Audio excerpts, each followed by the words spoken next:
Como que é o nome do...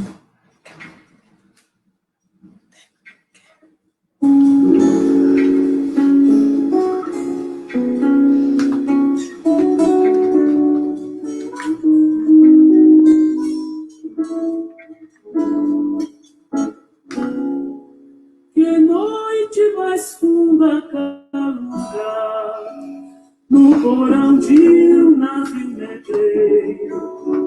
Que viagem mais longa candonga, ouvindo o batuque das ondas compasso no coração do pássaro, no fundo de um cativeiro.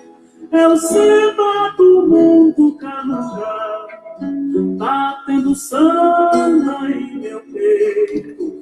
Caô, cabeça, caô, quero. Quem me pariu foi o ventre de um navio, quem me ouviu foi o vento do vazio. Do ventre escuro de um porão, vou baixar no seu terreiro, e barrai um machado em tormão, e faz justiça de guerreiro. É samba, o batuque das ondas, nas noites mais longas, me ensinou a cantar. É samba, toda o lugar mais fundo, é o umbigo do mundo, é o fundo do mar. É samba, no balanço das ondas, oh, quero, me ensinou a bater seu tambor. É samba, no escuro porão, eu vi o clarão do giro do mundo. Que noite mais funda calunga, no porão de um navio negreiro. Que viagem mais longa, longa, ouvindo o batuque das ondas compasso no coração de um pássaro, no fundo de um cativeiro.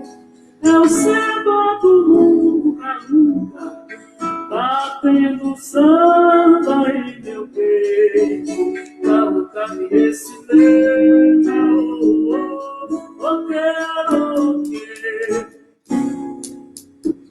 Quem me pariu foi o ventre de um navio, quem me ouviu foi o vento no vazio.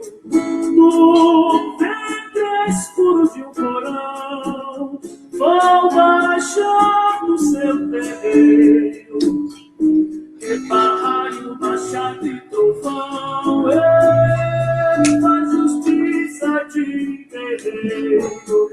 É samba,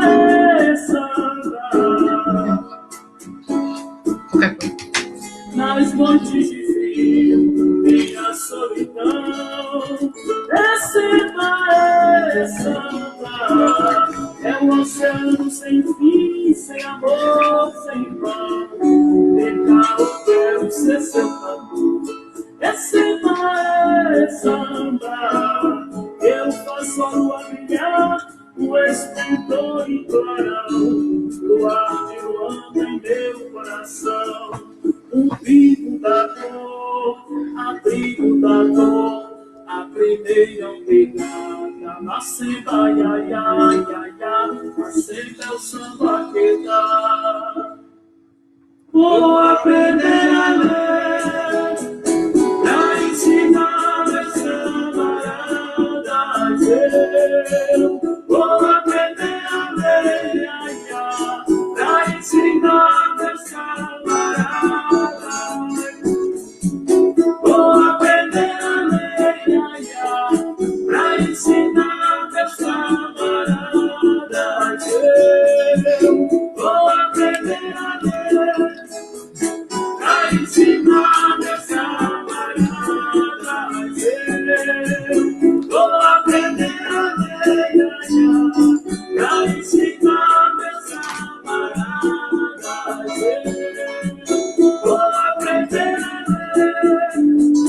pra ensinar meus camaradas. Eu vou aprender a ler e pra ensinar meus camaradas. Vou aprender a ler e pra ensinar meus camaradas. Vou aprender a ler pra ensinar meus camaradas.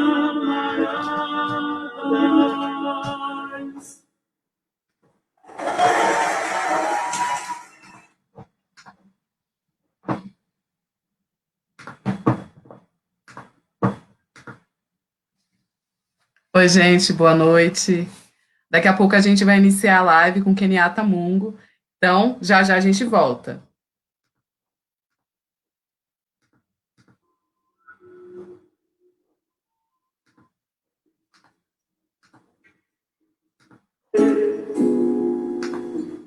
Quem me pariu foi o ventre de um navio. Quem me ouviu foi o vento no vazio. Do ventre escuro de um porão, vou baixar no seu terreiro. E barrai uma chave trovão, epa justiça de guerreiro. Receba essa alma, o batuque das ondas, nas noites mais longas, me ensinou a cantar. Receba essa alma, toda o lugar mais fundo, é um bico do mundo, é o fundo do mar. Receba essa alma, no balanço das ondas, sobre a lua, me ensinou a bater seu tambor. Receba essa alma, no escuro porão, eu fico clarão, no giro do mundo. Que noite mais funda da lua, no porão. Boa noite. Primeiramente, eu quero agradecer o Batuca Afro pelo convite, né, em estar mediando no dia de hoje e dando sequência ao Empretecendo as Ideias. E para a gente iniciar essa roda virtual, eu vou chamar o meu amigo, irmão, Kenyatta Mungo. Oi, Kenyatta, tá por aí? Oi. Bom, como eu falei anteriormente, eu não vou me estender muito, que eu quero que você nos traga todas as informações que você se organizou para estar falando aqui hoje com a gente, tá bom? Então, eu vou pedir para você se apresentar para as pessoas e aí já pode puxar as ideias.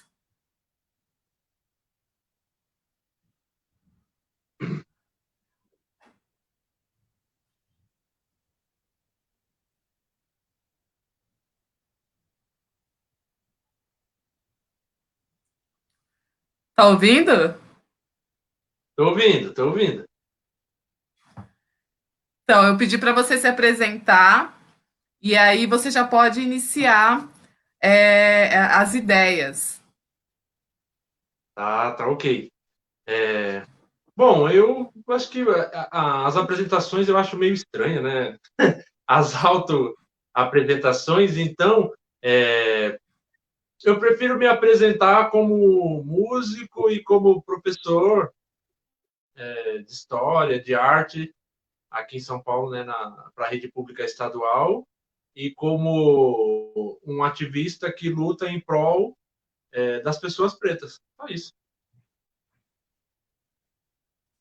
Ah, da hora, da hora. E aí, a gente fez o convite para o Valdemar tá falando um pouquinho sobre a afro-referência, né? E aí, como você já explanou um pouquinho aí, eu gostaria que você nos trouxesse essa sua experiência na educação, na música. Certo. Então, eu gostei aqui do tema, né? O tema total, né, dessa conversa de hoje é a importância da educação afro-referenciada na formação de base. E aí eu acho que a gente precisa ir separando as palavras, porque a gente vai conseguindo entender, né? Então, por exemplo, a educação, ela não é unicamente o letramento, né? Não é o estudo, essa coisa toda, mas ele também compõe uma base importante, né? E a educação também, ela vem a partir do convívio, a partir do ambiente que você está inserido, né? A partir do seu contexto familiar. Então, tem uma série de questões que está atrelado à educação, que eu acho que é um pouco diferente, talvez, do que a princípio a própria Europa pensou que é a educação, né? Sistematizou escola, aquela coisa toda. Então, eu acho que é por aí, mais ou menos, o caminho da ideia do que eu quero traçar. E aí, para falar sobre o tema, eu preferi utilizar a história, né? A disciplina história e a percepção do que é a história como uma ferramenta de análise para entender onde essa educação atual está referenciada e como a gente referenciar ela no continente africano, como foi a proposta aqui, né? Afro-referenciar a educação. É. Eu acho que os terreiros, né, assim como as casas, elas também vêm como um espaço de educação, né? Olhando por esse contexto de afro-referência. E pensando no modo que as famílias, as nossas famílias pretas, elas se organizam de forma diferente para poder educar, né? Aí eu acho que no processo de invasão, de colonização, que aí a gente tem esse formato de educar, né, de se educar. E eu queria que você falasse mais assim sobre, de repente, hipótese, né? Pode discorrer. Tá. Bom, então, para a gente pensar, eu preparei quatro momentos, né? Eu tenho uma hipótese de por que a educação está no caminho que ela está, né? A educação no geral e o conhecimento. Aí tenho uma proposta de cronologia, a aplicabilidade dessa cronologia e o que seria a tradição oral, né? Que é uma das formas de se educar afro-referenciada. Né? Então, vamos lá. A minha hipótese é que ocorreu um apagamento sistemático da história da África, né? E aí, esse apagamento, para mim, ele ocorre em 3 momentos. O primeiro momento é quando a Europa faz a opção de centrar o conhecimento, a ciência e a história a partir da antiguidade clássica, por exemplo, nos filósofos gregos. O segundo momento de apagamento ocorre, para mim, no que a Europa chama de renascimento cultural, né? Que é onde os artistas, os filósofos, e a cultura em geral, ela tem a proposta de voltar e se referenciar de novo na antiguidade clássica, né? Na filosofia grega. E aí, a terceira hipótese, que é o centro total consolida, né, esse apagamento, é quando os filósofos iluministas europeus concebem as ideias que universalizam o conhecimento, e essas ideias, elas, de novo, retomam algumas questões da antiguidade clássica, e aí acaba por consolidar esse apagamento total da história da África. Aqui, para mim, agora ficou só eu na tela, tá tudo normal? Oi. Estou Assim, te ouvindo e te vendo. assim é melhor. A tela dividida é melhor. Então, vamos lá. Na hipótese, então, vamos pensar na hipótese. Por que é um problema centrar o conhecimento geral na filosofia grega. Por quê? A partir do momento que a Europa escolhe fazer isso, ela automaticamente vai ter que apagar outros conhecimentos que, nesse mesmo momento histórico, ele está, inclusive, mais avançado que a filosofia grega. Por exemplo, Pitágoras, que é considerado pai da matemática e por aí afora, ele ficou no Egito, né? Foi estudar no Egito. Aí depois, quando a gente for no segundo tópico, eu vou modificar essa questão do Egito também, mas por enquanto eu vou usar Egito. Então ele foi estudar no Egito, correto? E outros filósofos também foram. Aí tem a questão das ideias. Por exemplo, vamos pensar, eu separei uma citação do Aristóteles para ver o que o Aristóteles pensava de África nesse momento, né? Então vamos lá. A citação está no texto do Aristóteles chamado Fisionomia, né? E quem apresenta essa citação é o Sheikh Anta Diop, num texto dele chamado A Origem dos Antigos Egípcios. Esse texto é o capítulo 1 da coleção de História Geral da África, né? Capítulo 1, volume 2. Então, vamos lá. Citação do Aristóteles.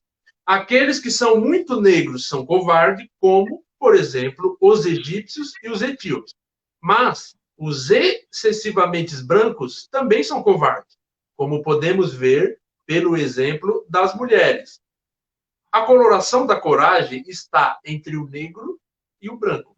Então, esse é o pensamento que o Aristóteles, por exemplo, tinha de África à época. Aí, quando você faz uma opção de centrar o conhecimento europeu a partir de visões dessa, vai ter, por exemplo, as questões que são importantes, como as questões de Pitágoras, mas por exemplo, essa posição do Aristóteles, ela vai ser verificável até os nossos dias, até atualmente. Então, às vezes, recentemente, aí teve a ação do texto de uma juíza que deu uma ação, não sei se foi Santa Catarina, sei lá, não lembro o estado, que ela deu uma ação, e se você comparar o texto dela com esse texto do Aristóteles, é muito parecido.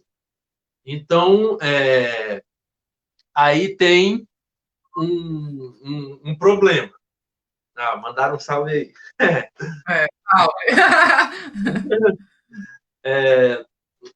Então, aí tem um problema nessa centralização.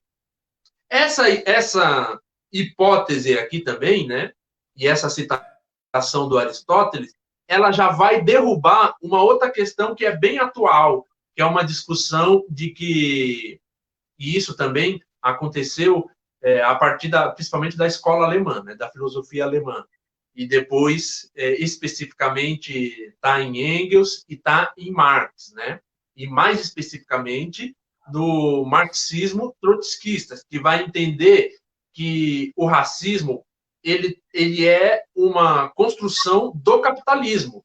Então, a menos que eu chame o Aristóteles de capitalista, essa hipótese já não funciona, entende? Então, nós estamos aí seria um anacronismo histórico de 2.400 anos, praticamente. Hoje, eu dizer hoje, com os conhecimentos acumulados que a gente já tem, que o racismo é construído pelo capitalismo. E aí, aqui, o Aristóteles... Aí eu nem vou dizer que o Aristóteles é racista, eu deixo para cada um. Cada um, depois de ter ouvido o pensamento dele sobre África, e mais especificamente sobre Egito e Etiópia, aí as pessoas decidem se ele é ou não racista, ou se isso aqui é ou não racista, né?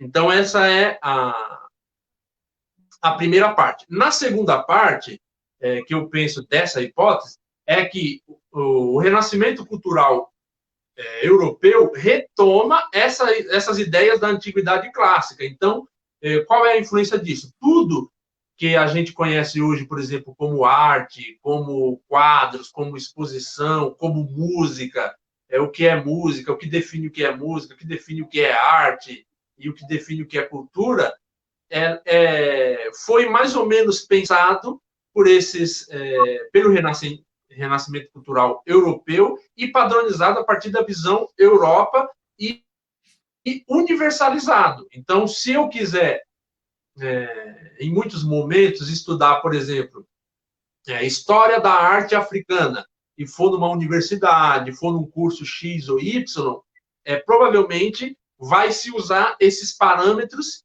das obras de arte do Renascimento para tentar pensar a obra de arte africana. Isso é um problema de base mesmo, de construção de conhecimento. Então, esse é o segundo problema e faz ocorrer esse apagamento da história africana. O terceiro, aí é sobre os iluministas, aí pensando o iluminismo na concepção francesa, principalmente, né? E pensando ele na concepção alemã, que eles vão chamar de esclarecimento, né? Então, aí eu pego outra citação de um iluminista, primeiro um francês. Aí eu estou usando, essa citação está aqui, ó, no dicionário de filosofia do Voltaire. Ela é uma citação da definição que o Voltaire tem para o que é belo e para o que é beleza. E o Voltaire escreveu esse dicionário, né, em 1764. Então, vamos pensar aqui. Aí ele vai definir aqui, ó, belo, cadê aqui, tá? Belo, beleza. Aí ele vai falando, ele começa fazendo uma comparação com o sapo, né, do que é beleza. Se você perguntar para um sapo o que é beleza, ele vai dizer que ele vai, ó, responderá que é sua fêmea, com 2 olhos redondos, quase saltando a sua pequena cabeça, uma goela larga e chata, um ventre amarelo, um dorso pardo. Aí ele vai para a segunda parte. Interrogue um negro da Guiné, o que é beleza. Aí o negro da Guiné vai dizer: o belo para ele é uma negra, oleosa, olhos cravados e nariz achatados. Aí depois ele vai mandar perguntar para o diabo o que é a beleza. Entende? Então, por exemplo, aqui na construção filosófica, com o Voltaire está dialogando? Primeiro, ele perguntando para um sapo, está dialogando com aquele pensamento europeu do sapo, da princesa, a questão que é importante para a concepção europeia. O segundo, quando ele pergunta para o negro, ele está dialogando negro e branco, o que é belo e o que não é belo. E quando pergunta para o diabo, é a comparação entre Deus e o diabo, né? Então, olha o pensamento, a formulação do pensamento, no caso aí do Voltaire, o filósofo francês. Vamos para o filósofo alemão. Agora, o Hegel. O Hegel, ele é o filósofo que vai pensar a dialética, por exemplo. Ele vai ser importante para a construção do conhecimento do Engels, do Marx e de diversos outros filósofos, né, desse período. E é muito usado hoje ainda. Vamos lá, o Hegel. No estado de selvageria, achamos o africano, enquanto podemos observá-lo, e assim tem permanecido. O negro representa o homem natural em toda a sua barbárie e violência. Para compreendê-lo, devemos esquecer todas as representações europeias. Devemos esquecer Deus e a lei moral. Para compreendê-lo exatamente, de todo respeito e moralidade, de todo o sentimento, tudo isso está no homem em seu estado bruto, em cujo caráter nada se encontra que parece humano. É o pensamento de Hegel. Então, aí eu também não vou nem discutir. Quem está ouvindo é que decide se o Hegel é ou não racista, se ele é um homem do seu tempo, se ele é importante ou não para a filosofia europeia. Eu não estou nem pensando isso. eu estou pensando o quê? Esse pensamento é o pensamento que vai para a construção do conhecimento na educação. Então, isso aqui não estou apresentando a ideia de revolucionário africano que quer não sei o quê, que quer matar o branco, não tem nada disso. Isso aqui, essa citação está apresentada nesse livro aqui, ó, África na Sala de Aula. Esse livro é possível achar nas bibliotecas de escola, né? Ele é um livro da sala de leitura e ele é escrito por uma branca, a Leila Hernandes. Então, é interessante de se pensar, mas, por exemplo, ele é praticamente colocado no ostracismo numa biblioteca de escola. Os professores não vão ler, não vão estudar. Pronto, ele cai no ostracismo. Então, isso é importante de se pensar. Então, essa é a minha hipótese de como ocorre o apagamento da história africana, né? Por essa escolha que a Europa faz da construção do conhecimento, principalmente em ciências humanas. Aqui tem uma empretecendo as ideias, o diálogo necessário, duas grandes referências. Valeu. Gente, mandem perguntas. Então, agora, vamos para a segunda parte, que é a questão da cronologia, que aí eu penso que quando a gente começa... Então, eu fiz 3 referências, né? A Antiguidade Clássica, o Renascimento e o Iluminismo. 3 referências europeias. Então, é assim que a gente aprende na escola. Então, você está lá, você vai escutar o que é Renascimento. Você vai estudar o Renascimento. Então, no mundo, a partir de 1550, é o Renascimento. Esse é o pensamento de educação que tem na escola. Mas a gente pode pensar de outra forma. Então, para pensar de outra forma, a gente tem que repensar a cronologia.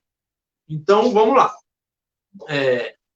A Antiguidade Clássica, essa que eu citei, principalmente dos filósofos, ela está girando ali entre 600 e 400 anos antes de Cristo. Então, a gente precisa mudar essa referência de pensamento. Então, o livro História Geral da África, organizado pela Unesco, a coleção, né, que são 8 volumes, cada volume tem quase 1000 páginas.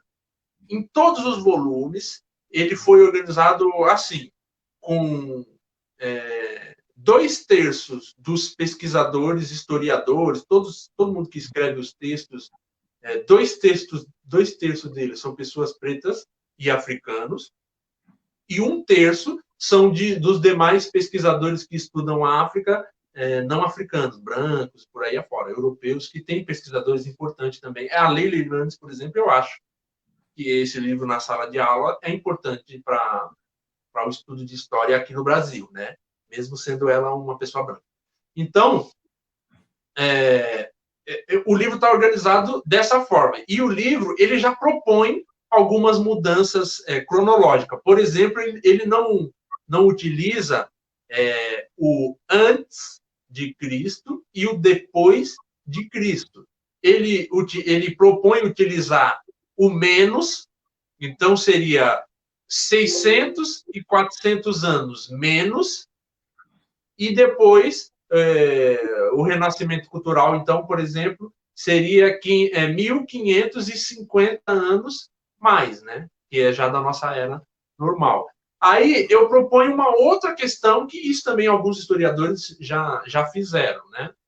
Acho que o Kizerbo faz isso, que é um historiador africano, que é a questão de pensar, em vez de pensar na era cristã, eu penso na era comum, que foi o momento em que o conhecimento, em que os calendários passam a ser unificados. Então, por exemplo, a nossa data hoje, dia 2/9/2020, ela funciona aqui, funciona na Europa, nos Estados Unidos, está organizado também no continente africano, isso de uma maneira geral. Aí, por exemplo, os judeus vai seguir outro calendário, os iorubás seguem outro calendário, tem o calendário quemético, tem o calendário chinês, tem vários outros calendários, mas para organizar de modo geral, usa-se esse calendário comum, né? Que aí eu chamaria então de Era Comum, que é a partir do ano 0 até a nossa época. Nós estamos então na Era Comum. Então essas são duas mudanças. Tem uma pergunta. Como romper com essa lógica eurocêntrica na educação de crianças? A Poliana que perguntou. Eu vou pensar mais essa questão da educação de criança quando a gente estiver no item 4, que eu vou falar sobre a questão da tradição oral, e aí eu explico melhor como, depois que a gente já tiver passado por essa cronologia e pela aplicabilidade da cronologia, talvez já até responda a questão, mas eu respondo sim. Então, tá aí, aqui na mente.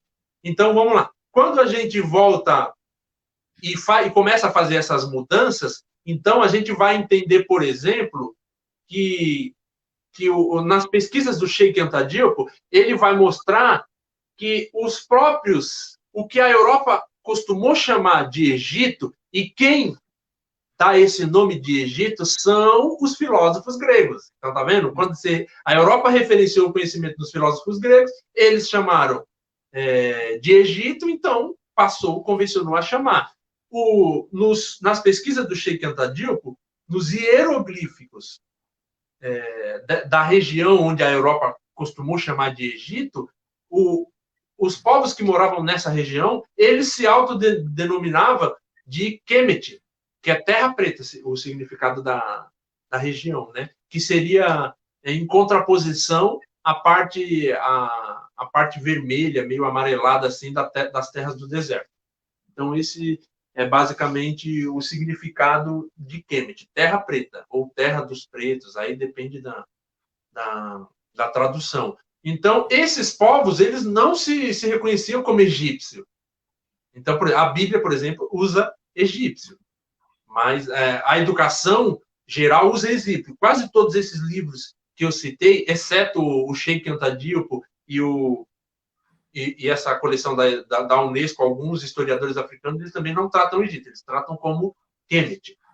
Então, essa, por exemplo, já é uma chave inicial de mudança. Então, a gente já mudou os tempos, aí agora mudou o nome, por exemplo, da região central da época, né, de Egito para Kemet, e agora é interessante a gente pensar, por exemplo, a Europa também costumou dizer que a base do conhecimento estava na Mesopotâmia. Posteriormente, foi revisto isso, e hoje já sai nos livros, qualquer livro normal de escola, já vai sair que o ser humano surge no Egito e, posteriormente, na Mesopotâmia. Então, isso já tá resolvido. Então, agora basta a gente falar que surge no Kemet e na Mesopotâmia. E por que isso é importante? Então, vamos pensar, por exemplo, quando a história, a disciplina história, se pensa como uma disciplina e aí ela vai organizar os períodos, ela costuma chamar o período que não tem escrita de pré-história e o período que tem, a partir do momento que tem escrita, de história. Então, na cronologia histórica, então a pré-histórica está mais ou menos, sei lá, de 5.000 a 4.000 anos antes da Era Comum, que eles entendem que esse é o momento que não tem escrita. E aí o Sheikh Anta Diop vai mostrar o seguinte, que no ano, por exemplo, 4.236 antes da Era Comum, então, se a gente fosse somar hoje, daria... Deixa eu pegar aqui que eu anotei que é melhor para fazer. Daria 7.716 anos. Nessa época, já existia um calendário no Kemet com 1.460 anos de existência. Então, para existir um calendário, precisa de ter escrita, precisa de ter uma série de questões. Então, já desmonta outro conhecimento. Então, a gente pode iniciar essa parte escrita, não mais de novo na Mesopotâmia, que é onde a Europa entende que surge a escrita, e sim no próprio continente africano. E hoje a Europa já aceita também essa hipótese normal. Ela só não está posta mais ainda, né, nos livros didáticos. E isso eu acho que vai demorar muito tempo até voltar, até aparecer isso nos livros didáticos, né? Então, hoje a gente estaria no ano 7.716 do calendário quemético, por exemplo. Então, isso é uma questão importante de se pensar. Aí, vamos lá. Para o segundo momento, por exemplo, quando a Europa está pensando no renascimento cultural, que está a partir de 1550, no continente africano, está acontecendo, por exemplo, está no auge do Império Mali, que tem a mesma produção de conhecimento cultural, conhecimento matemático, conhecimento astronômico, conhecimento artístico, e esse conhecimento que está sendo produzido no Império Mali, que é a região onde hoje está Guiné, que está o próprio Mali, esse conhecimento é visível ainda hoje, por exemplo, nos músicos que tocam cora,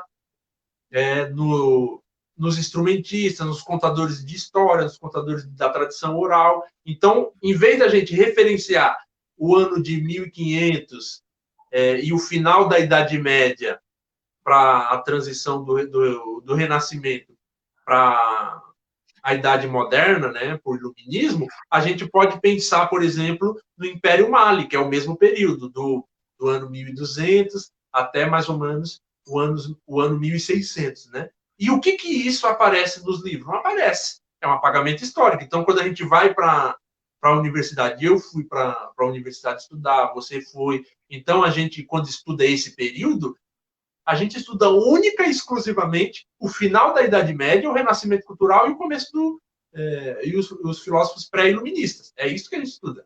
É isso então, mesmo. Isso é a universalização do conhecimento. Não tem mais nada na universidade. Entende? Então, esse é um problema. Mas quem vai repensar isso? Eu não acho que a universidade vai repensar isso e nem acho que é uma obrigação deles, né? Eu acho que a gente tem que repensar isso.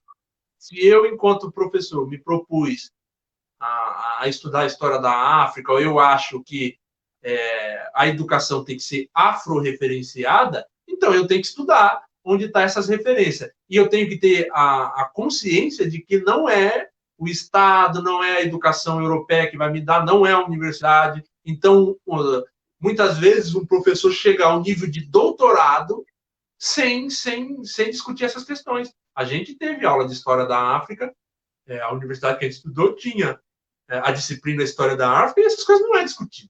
Você vai discutir História da África a partir da Marina de Mello Souza, que é a professora da USP. Só. Isso mesmo. E quando discute ainda, né? Quando não se tenta cometer os anacronismos históricos. Então, ainda na cronologia, a próxima. Quando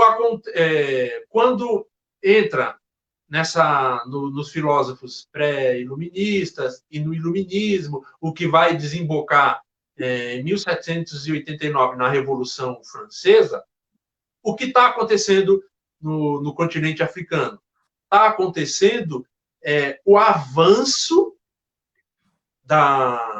do europeu, né, principalmente o português, o inglês e os alemães, para o interior do continente africano. Então, isso é um momento muito importante de se estudar. Por exemplo, é o momento onde vai surgir, na tradição oral, o Império Zulu, né, que ele, por algum tempo, por 28 anos mais ou menos, consegue enfrentar o colonizador europeu na entrada e no avanço para o interior do continente africano. Então, tem uma série de questões acontecendo dentro do continente e que a gente também não tem como referência. Então, eu estou mudando a linha do tempo. Em vez de a gente pensar unicamente na história europeia, eu estou pensando no que está ocorrendo no continente africano. Aí, agora, pensando a aplicabilidade dessa cronologia. Como a gente conseguiria... Então, agora o item 3. Como a gente conseguiria... e pode mudar o balãozinho aí. Isso, a aplicabilidade... Eu acho que essa, Kenyatta, eu acho que essa sua explicação vai responder a pergunta da Poliana. Ela vai quase, mas eu acho que ainda a resposta melhor está na tradição oral mesmo. Sim, sim. Depois, eu acho que a tradição oral pode responder melhor. Então, essa aplicabilidade da cronologia, quando eu entendo o que está acontecendo no continente africano, no mesmo período em que o europeu entende a história da Europa, e que não é um erro, o europeu tem que estudar a história da Europa. Então, a universidade se pauta pela Europa, então ela vai estudar a história da Europa.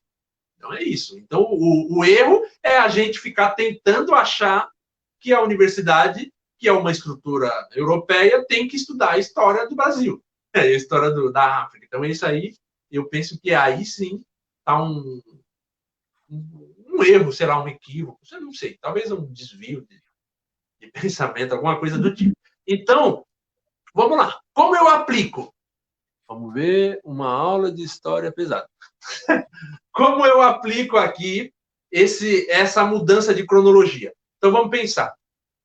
Para o pensamento europeu, o Brasil foi descoberto em 1500. Está passando um carro aqui por tão alto. O Brasil foi descoberto em 1500. Então, a gente já pode questionar, inclusive, essa questão da descoberta. O Brasil não foi descoberto em 1500, porque quando os colonizadores chegaram aqui, já tinha mais ou menos o Clóvis Caio Prado Júnior, por exemplo, vai dizer mais ou menos 4 milhões e meio de povos nativos aqui, nessa região. Então, então, você não descobriu nada quando 4 milhões e meio de pessoas já moram. Então, você dominou. Então, o europeu começou a dominação em 1500. Só que isso é do ponto de vista europeu. Se a gente for mudar essa referência, como que chega a essa dominação? Como que os europeus já chegam aqui nas primeiras embarcações, trazendo em quantidade muito menor, mas já traz africanos em condições de escravos, porque os europeus não iam fazer a manutenção de uma viagem, remar, içar a vela, baixar a vela no navio e nas caravelas que vieram para cá, eles não iam fazer isso. O cara ia ficar com a luneta olhando para frente. É isso que é a função dele, né? Então, vamos pensar o que está acontecendo no continente africano nesse período. Então, os portugueses, eles começam a sair de Portugal e dar uma voltinha curta até chegar, por exemplo, em Cabo Verde, em 1460. Um pouquinho antes, eles já estavam navegando, mas eles se instalam, onde hoje é Cabo Verde, em 1460. E lá é que eles vão começar a utilizar as técnicas de agricultura, eles vão começar a utilizar, plantar a cana-de-açúcar em outro lugar para ver se funciona, fazer os experimentos, né? Conseguir alguns africanos que seriam trocados nos comércios, nas rivalidades dos povos do continente africano, eles conseguiam, esses primeiros africanos, escravizavam eles e começaram a utilizar eles nessa região. Aí depois, em 1460, eles conseguem também se instalar onde hoje é São Tomé. Então, essas são essas duas primeiras instalações mesmo de Portugal no continente africano.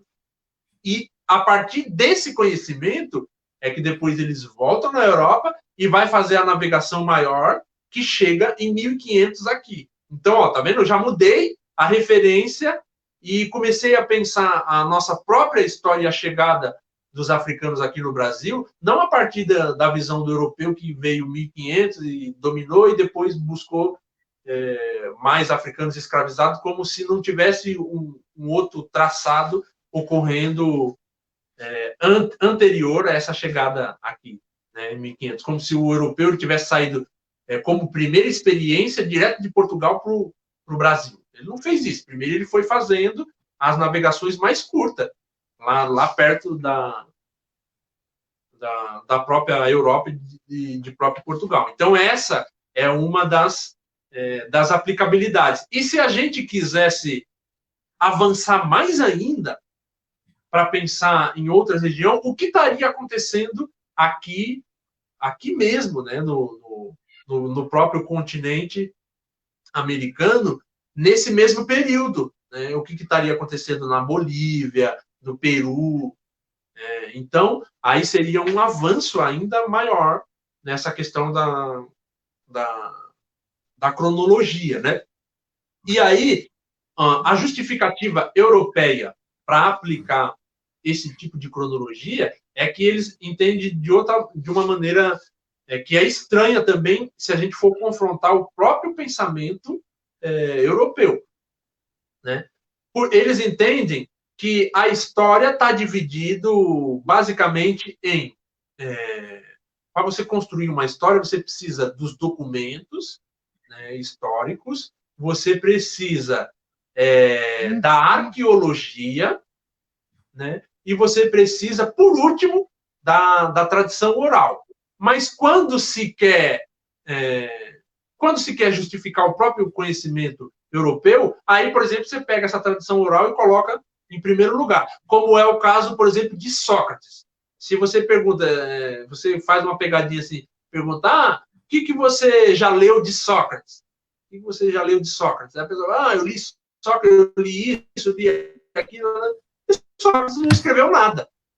Sócrates, ele era tudo da tradição oral, foram os seguidores dele, por exemplo, como Platão, que vai escrever o pensamento de Sócrates. Entende? Sócrates está completamente na tradição oral. Só que vai chegar na filosofia, por exemplo, e falar, não, agora eu não quero mais Sócrates, porque Sócrates é tradição oral. Não, aí não pode. Agora, se você chegar para a filosofia e disser que o conhecimento de uma mãe de santo que está completamente na tradição oral, que é filosofia, que é conhecimento, que é produção histórica, não.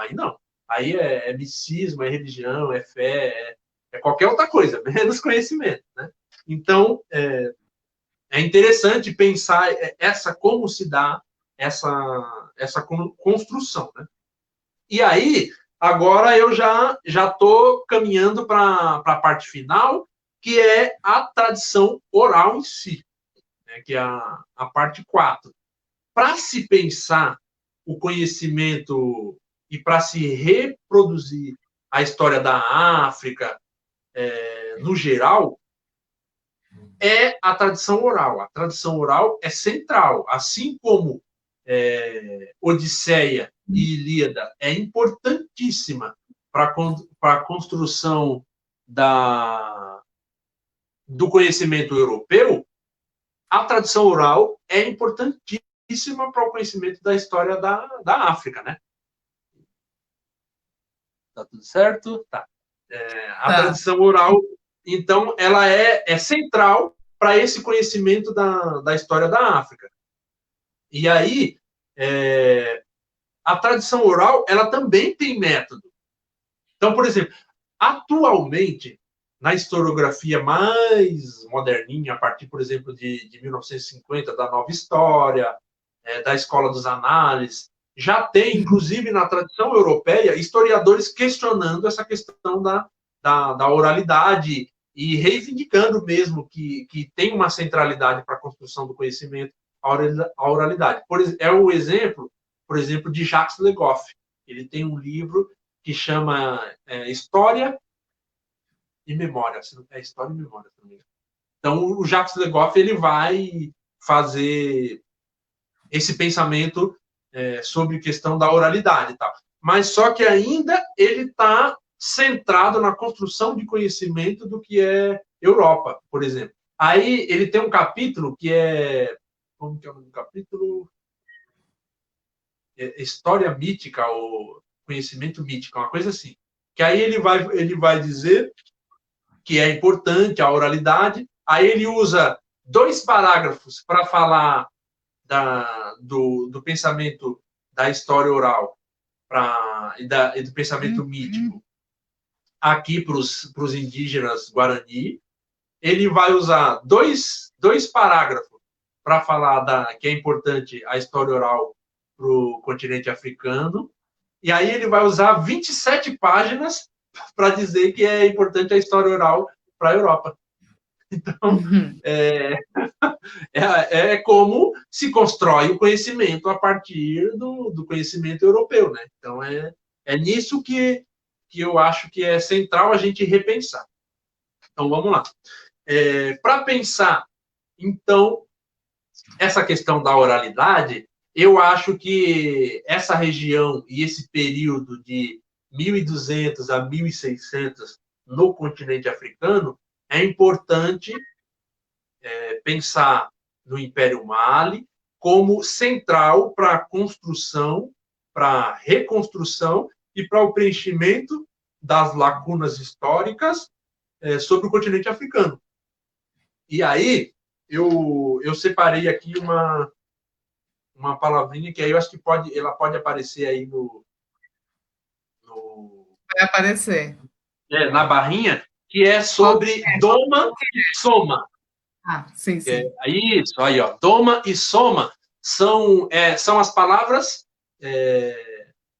em Bambara para identificar as pessoas que são conhecedor da palavra, que são depositário dessa herança oral.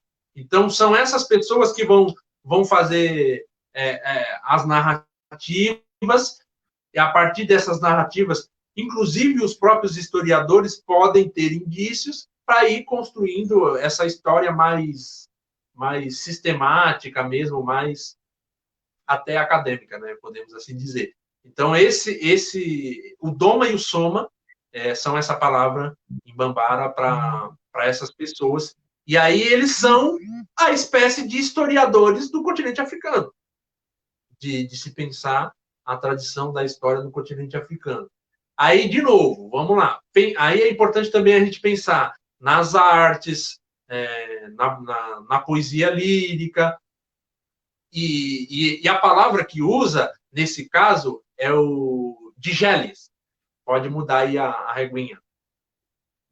O digeles, que é a palavra em Bambara, e griot, que é a palavra em francês, né?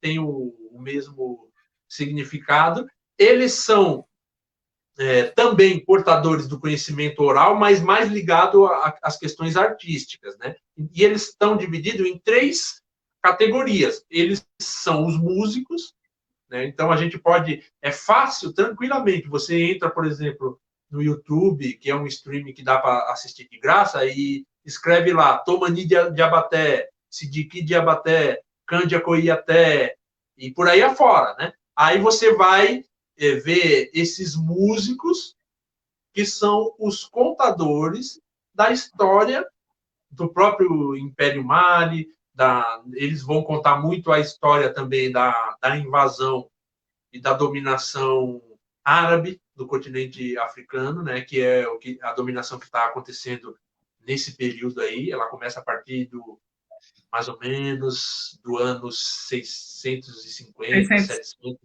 da nossa era, né? Então,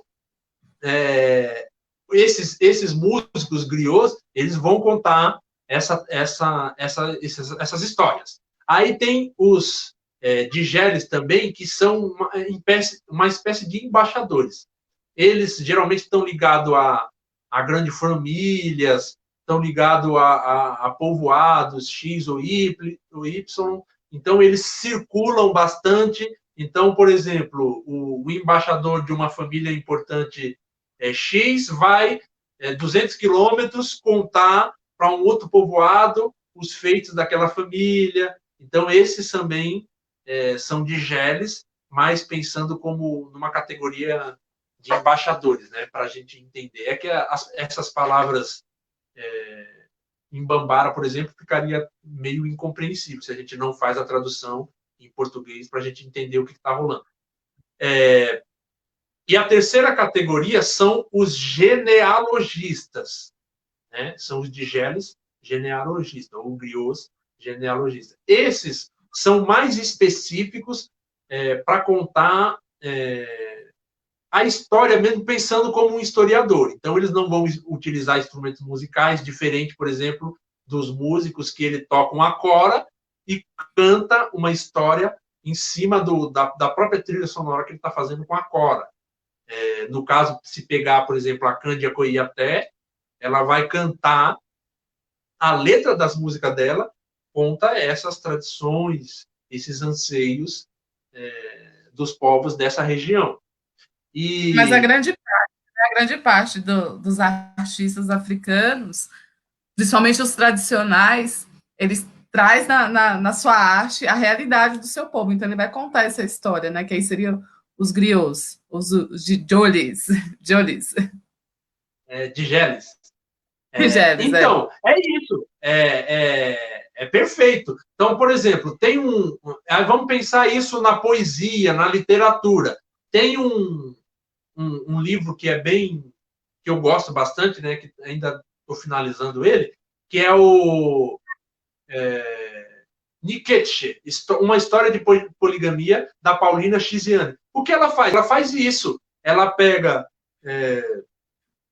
a partir da cultura de Moçambique, a partir da organização familiar em Moçambique, ela escreve um puta livro de literatura, né? E aí ela se encaixaria nisso, com uma poetisa que vai contar, vai escrever uma literatura baseada, que é um romance, né? Mas o romance é baseado na realidade de Moçambique.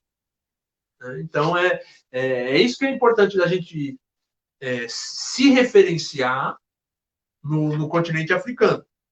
E aí, agora, por exemplo,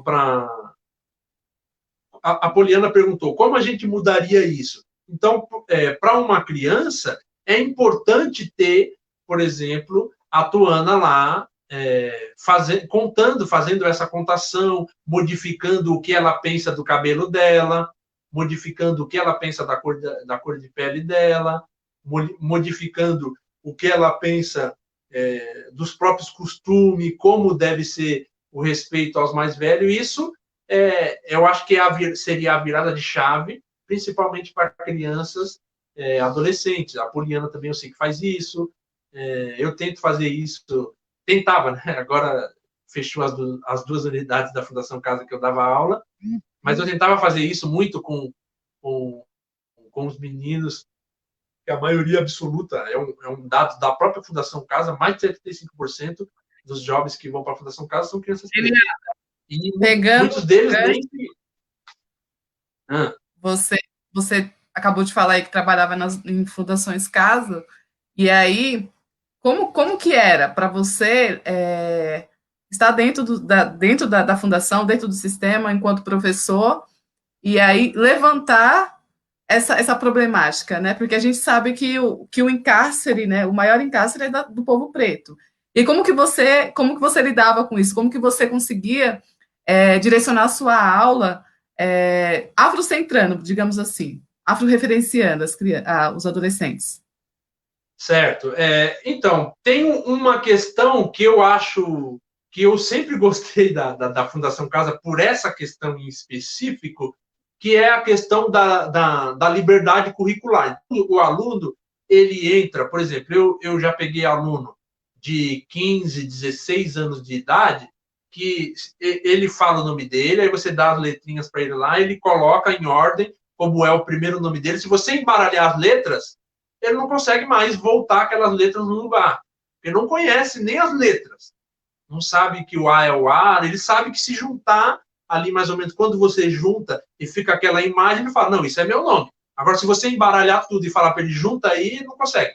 Então, e aí, por essa dificuldade, o ensino na Fundação Casa, geralmente, ele é multisseriado, então, tem numa sala só, você tem, por exemplo, sexto, sétimo ano, oitavo e nono ano, numa outra sala, e aí, a partir disso, o currículo não é o currículo mais que o Estado propõe. entendeu? O currículo fica totalmente aberto, porque não tem, na verdade, não existe o currículo para a Fundação Casa.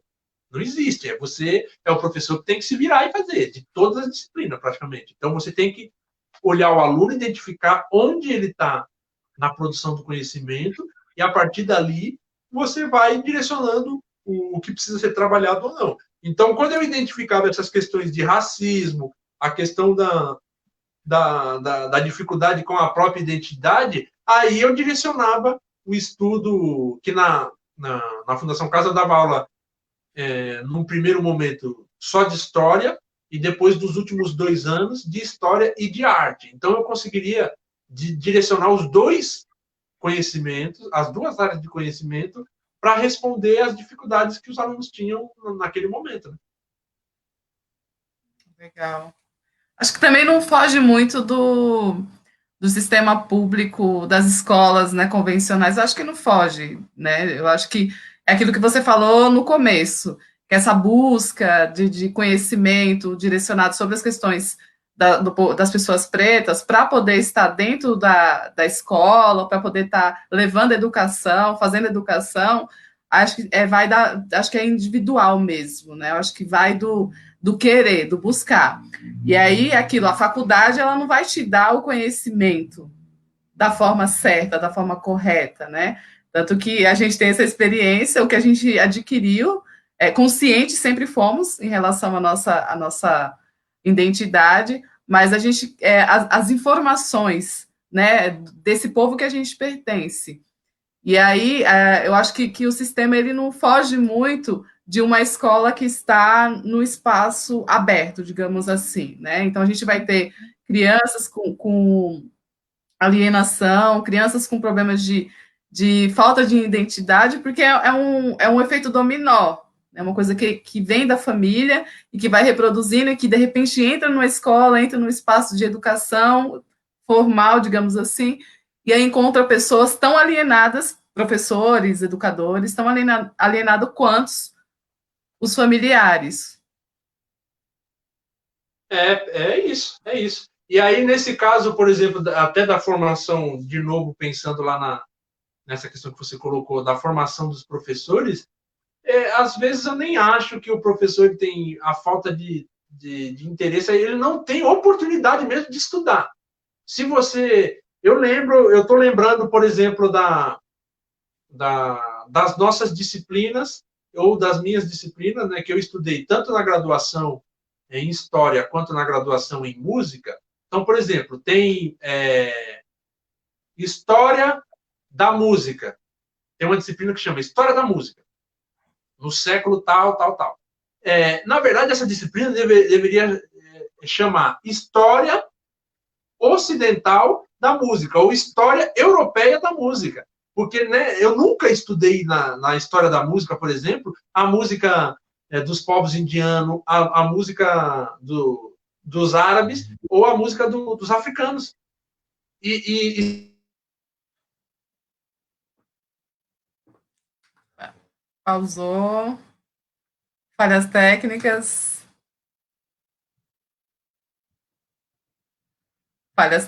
só um minuto.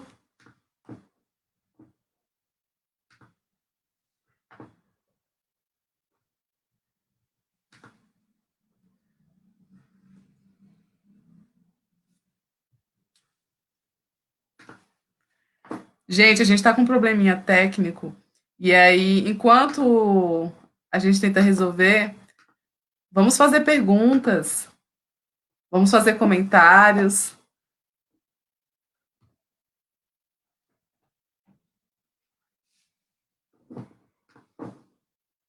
Orangina me lembrei, que viagem mais longa na longa, ouvindo o batuque das ondas com passo, no coração de um pássaro, no fundo de um cativeiro, é o samba do mundo canuca, batendo samba em meu peito, caluca me excita,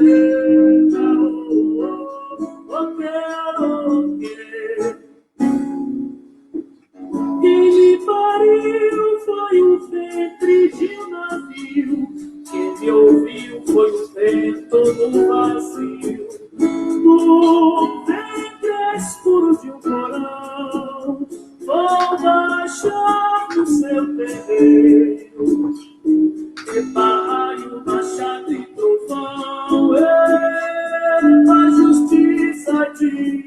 cheio. Receba essa. Voltou. Eu acho que foi a minha internet aqui, né? A minha conexão é 100% internet móvel, né? Que é do celular, então ela... O mais importante é que você voltou. É. Agora também já não lembro mais onde eu fui. Então, a gente tem um comentário aí da Solange, que foi minha professora de dança. Aí, ó, na tradição oral, meu avô nos contou e usou Soma, nome de uma A irmã. irmã dela, ela tem uma irmã chamada Soma. E tem uma Aí, tá vendo? pergunta. Fala. Aí tem a Poliana, a história da África também não se fala em arte africana. Engraçado que eles não falam, mas gostam da nossa arte, né? Gosta de vestir, gosta dos nossos tecidos. Então, mas aí, se a gente for pensar de novo na opção que a Europa fez no Renascimento, a Europa não pode falar de história da arte africana, porque a história da arte para eles é a produção artística do Renascimento. É Michelangelo, é Leonardo da Vinci, é o teto da Capela Sistina, é Fiorença, é os escultores. Então não tem como falar de história da arte africana. Quando surge a Jennifer, quais indicações de livros afrocentrado para crianças e adolescentes? Então, tem eu percebo uma dificuldade nesse tipo de produção. Eu tenho, por exemplo, um livro que chama Conhecendo os Orixás. Ele é de uma série, agora eu acho que já tem um 2. Então, por exemplo, esse é um livro legal também. Deixa eu pegar aqui. Tudo certo. Tudo certo.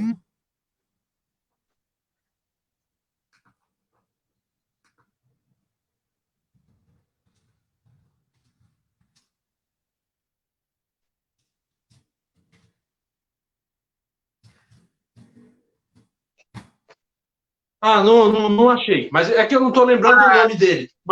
Mas é um outro livro também que eu tenho que ele é feito em formato mais para criança mesmo, que é em formato de desenho e tal. Tem um outro...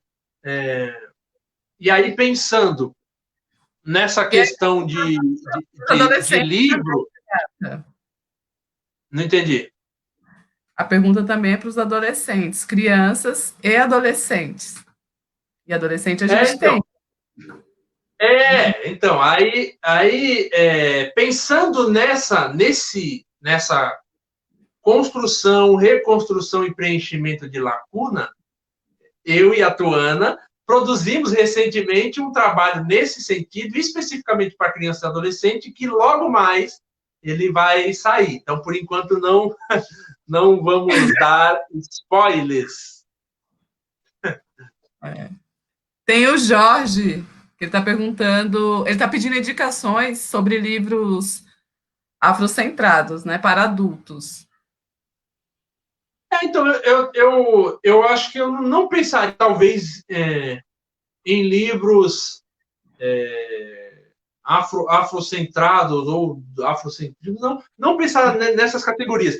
Eu utilizo, por exemplo, para discutir o que a gente discutiu aqui, eu utilizo sobre história da África, eu utilizo essa coleção da Unesco, que é História Geral da África, que são 8 volumes, ela é de graça, está em PDF, então é acessível, né? Então a gente pode colocar no celular, pode colocar em qualquer lugar, e está em português, e são textos sensacionais, e aí, como eu disse, 2/3 desses textos, eles são de historiadores africanos, discutindo a história do continente africano. Então, eu acho que é uma mudada de posição, né? O que mais aqui? Deixa eu pensar. Aí tem, só que aí já é numa outra chave, né? Esse que também que é o atual, que eu estou numa espécie de encantamento com ele, né? Que é o do Sheikh Anta Diop, que esse livro ele é gigantesco, né? Ele tem praticamente como se fosse um resumo da produção intelectual do Sheikh Anta Diop. Então ele fez todas essas revisões, muitas dessas revisões que eu comentei aqui, foi o Sheikh Anta Diop que fez, sobre o pensamento de história da África, sobre o pensamento de Kemet, sobre o pensamento da produção matemática, astronômica, científica dos Kemet. Ele também vai fazer esses apontamentos de que os filósofos gregos foram estudar no continente africano, porque era no continente africano que existia a produção de conhecimento mais avançada da época, entende? Então, eu acho que é esse o caminho de se pensar sobre livros e sobre materiais, e aí eu penso sempre nesses materiais que são mais acessíveis, né? Em português. E também não dá para exigir que se leia em outros Mas idiomas, a que gente aí teria. também tem a irmã Catilça, né, que fala bastante sobre Kemet.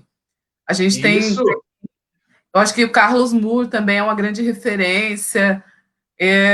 Livros como o do Stokely, como o de Malcolm, também acaba, né, contribuindo. Acaba não, contribui para se, usando esse termo contemporâneo, né, afrocentrar.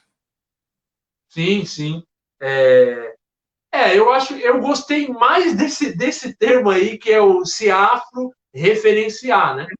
É, Porque, por exemplo, deve-se fazer uma crítica, por exemplo, a essa questão da afrocentricidade, né? Porque é um pensamento acadêmico. Então, você colocar, você fazer referência dentro do pensamento da academia. Então, eu vou fazer graduação, tese de TCC afrocentrada, fazer dissertação de mestrado afrocentrada e tese de doutorado afrocentrada, só que é um conhecimento que vai ficar na academia para 5 ou 6 pessoas ler, que é a banca que vai ler esse seu conhecimento, vai ser uma banca provavelmente de pessoas brancas, e esse conhecimento vai ficar arquivado na biblioteca e já era, acabou. Então, essa é a crítica. A gente tem que fazer esse estudo avançado, mas conseguir aplicar ele na prática e modificar também, inclusive, a maneira de transmissão e de compartilhamento, que é melhor do que transmissão, né? Compartilhamento desse conhecimento que é produzido sistematicamente. A gente precisa de compartilhar com uma pessoa na favela, a gente precisa sentar na praça e conseguir compartilhar uma ideia dessa, entendeu? E não só ficar lá na universidade com aquela maneira de falar e tal. Kenyatta, a gente está vivendo na Poliana. A gente tem que tirar a Europa do centro, né? Porque a história ela começa, na ótica dos brancos, começa a partir da existência deles, né? E Isso. eu queria te fazer uma outra pergunta. A gente está vivendo um momento, de críticas aos pretos e pretas que vão para a universidade, para a faculdade, né? A gente está falando de educação e quando a gente fala de educação, a gente está falando da educação em todos os níveis e a gente sabe que a história que é contada hoje, essa história escrita, que é uma história a partir da ótica do branco, ela é legitimada, né? A gente sabe que muitas pessoas pretas elas acabam legitimando o que o branco faz e fala. Quando o irmão ou a irmã está falando, é ilegítimo, né? E aí, a gente está vivendo esse período onde há críticas sobre os irmãos e irmãs que vai para a academia, né? Que aí fala que é o irmão que está rompendo com a comunidade e tal. Mas aí a gente também sabe que algumas coisas a gente precisa daquele papel, certo? Do papel que a universidade nos fornece. E aí eu queria que você falasse um pouco, né? Você está fazendo aí o mestrado. Eu queria que você falasse, né? Que você saiu fez a faculdade, fez a pós-graduação, e agora está no mestrado, numa faculdade pública. Eu queria que você falasse um pouco, enquanto um homem preto que está lá. Bom, o que eu penso é que isso são a universidade e a maneira que o europeu sistematizou o conhecimento, ela pode ser usada como uma ferramenta para sistematizar outros conhecimentos. Então, por exemplo, essa maneira que eu discorri da datação, de como sistematizar a cronologia, é uma maneira, é uma sistematização de conhecimento que eu posso aplicar para estudar a história da Europa, posso aplicar para estudar a história da África, posso aplicar para estudar a história do continente americano, posso estudar para estudar a história da Ásia. Então, eu posso utilizar a ferramenta, entendeu? Então, isso é uma questão importante.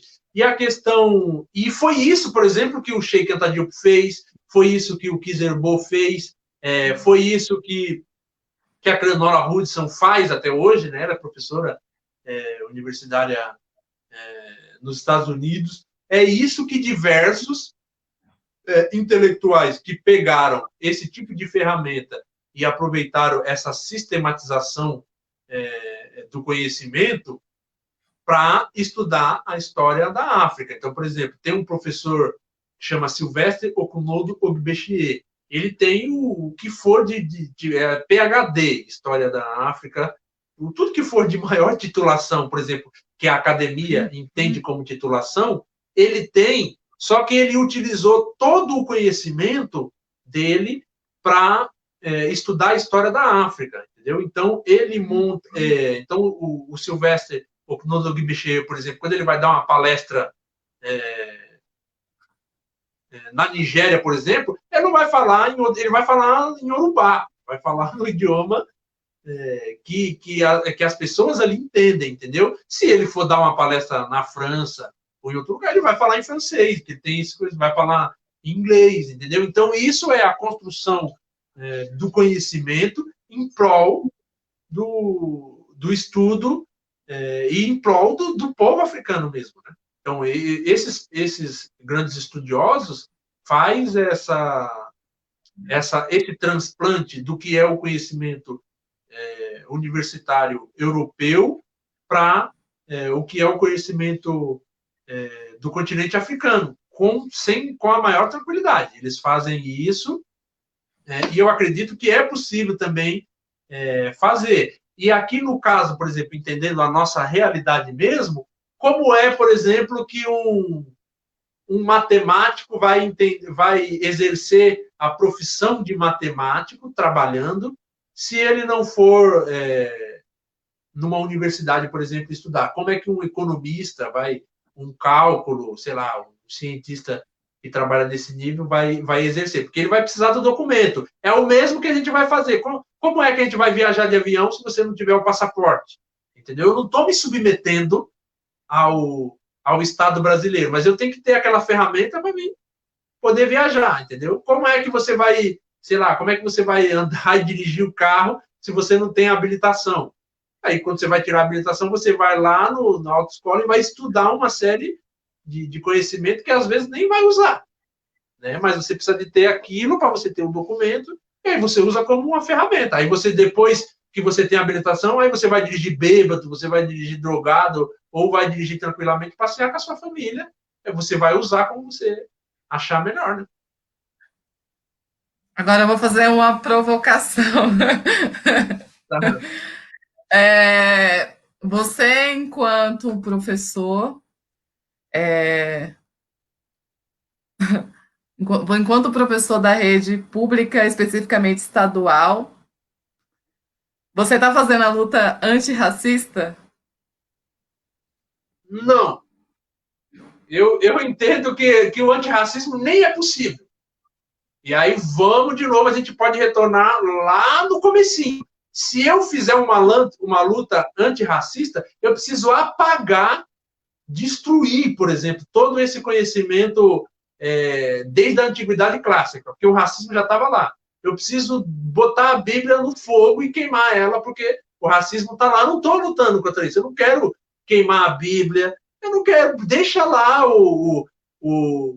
a pessoa que estuda filosofia europeia e ter o Hegel, ter o Aristóteles. Essa é a produção de conhecimento deles. Eu preciso e eu quero produzir um conhecimento que dê conta das pessoas pretas, só isso. Isso não é uma luta antirracista, isso é uma luta em prol das pessoas pretas. Eu acho que o antirracismo é uma retórica, né? Você pode ver que todo antirracista, o antirracista, ele quer votar, ele fala que o Estado é racista, mas ele quer eleger alguém para dominar o Estado racista. Então, o antirracista, ele quer usar o judiciário como regra. Então, por exemplo, o antirracista, ele fala que a justiça é racista, mas ele quer fazer uma lei para modificar a justiça racista. E isso não é possível, né? Possível. Eu fiz a pergunta, mas uma provocação. Pode fazer. O cronograma deu certinho aqui, ó. Tem 1h21, a fala é de 1h30, então conseguimos avançar bem. Não, você conseguiu se organizar bem. Provoca mais. Você conseguiu se organizar bem. Eu acho que o que você faz dentro dos espaços de educação é um ativismo. Eu não vou colocar como militância, né? Você está ativo, você está fazendo. E aí, você está fazendo o serviço, né? E aí eu queria que você falasse um pouco da sua percepção daquilo que vem a ser o desserviço para a nossa construção, nossa educação. O que vem a ser um desserviço para nossa educação. Deixa eu pensar.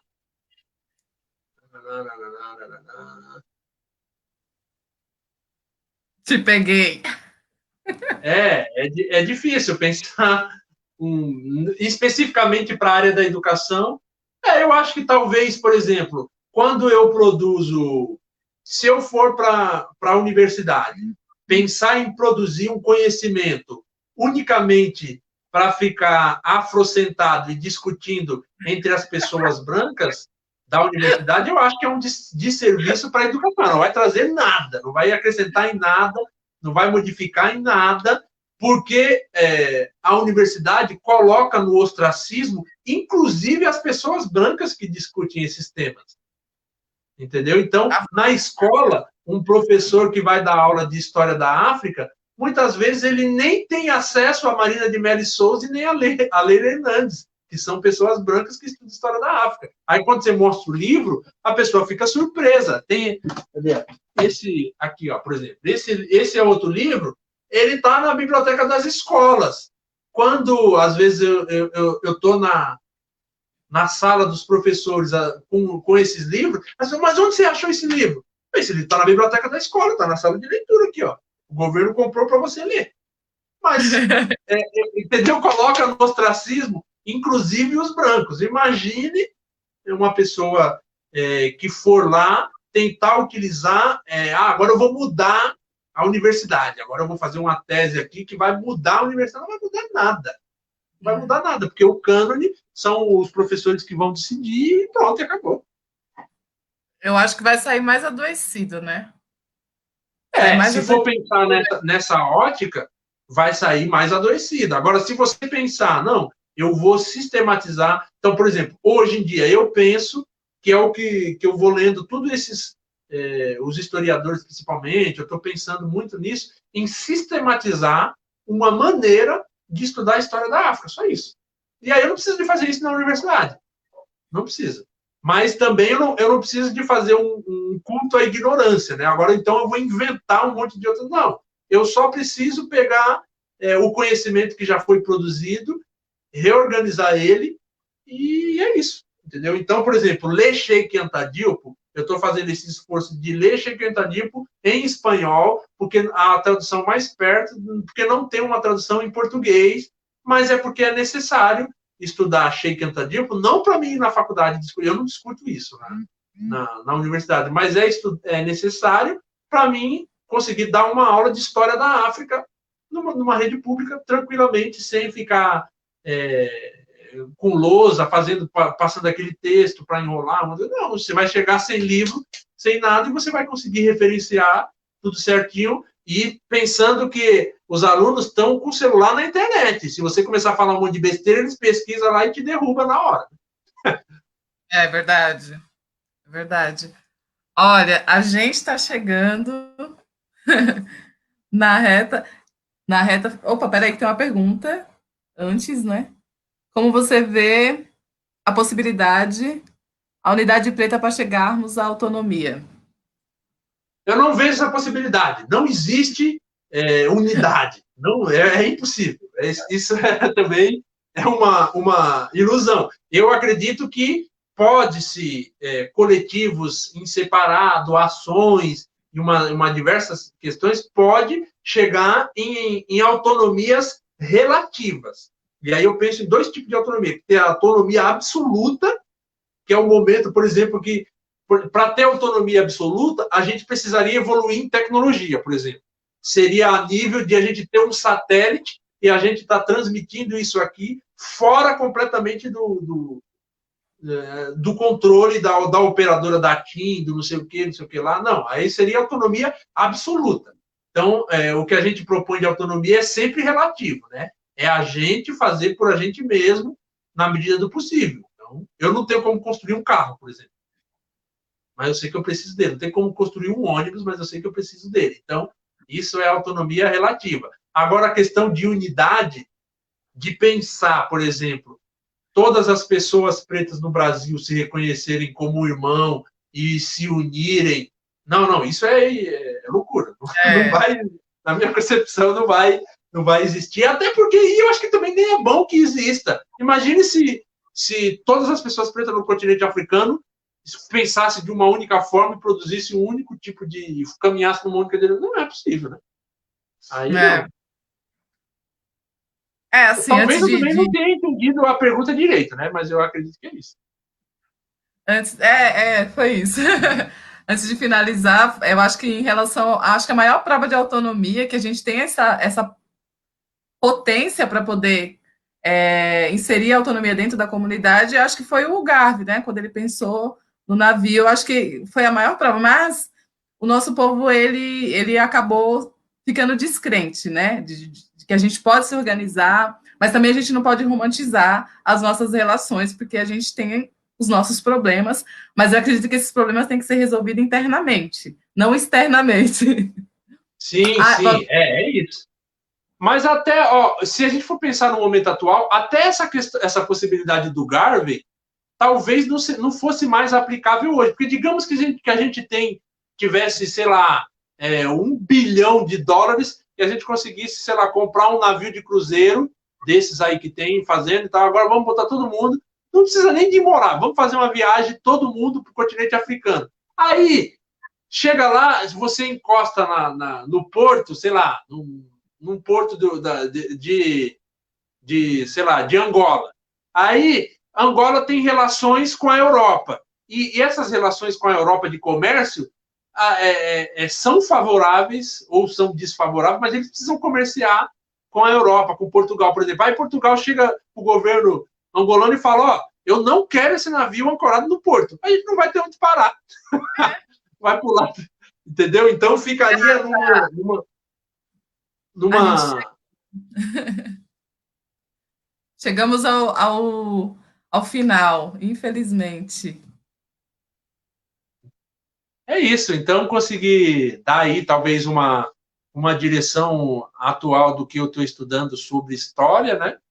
Então, acho que faz algum sentido. Muita coisa do que eu falei pode ser revisada e eu vou fazer isso ainda e talvez mais para frente sistematizar alguma coisa e produzir um texto, sei lá, um livro, sei lá, alguma coisa assim. Olha, eu quero te agradecer. Meu nome, em nome do Batuca Afro, né? Foi uma conversa maravilhosa. A gente tem umas conversas boas. E aí foi muito produtiva, a galera que curtiu pra caramba. E aí, obrigada, espero que você tenha gostado desse nosso bate-papo aqui, virtualmente. Eu gostei também, né? Gostei. Obrigada, É a obrigada. primeira vez que a gente faz isso virtual, né? É melhor pessoal, eu gosto mais tomando café. O café. Obrigada, viu, Kenyatta? E eu Tá quero agradecer as bom. pessoas que ficaram até agora, prestigiando, ouvindo. E é isso, né? A África é isso, é a troca. Né? Ninguém sabe mais ou menos. É essa troca que a gente tem que fazer entre nós. Tá bom? Obrigado, galera. E quero fazer um convite. Segunda-feira vai ter outra live. A convidada vai ser a Cristiane Assou. Então, não percam. Segunda-feira a gente vai ter aí nossa querida Cristiane. Então, venha prestigiar aqui no Empetecendo as Ideias. Tchau.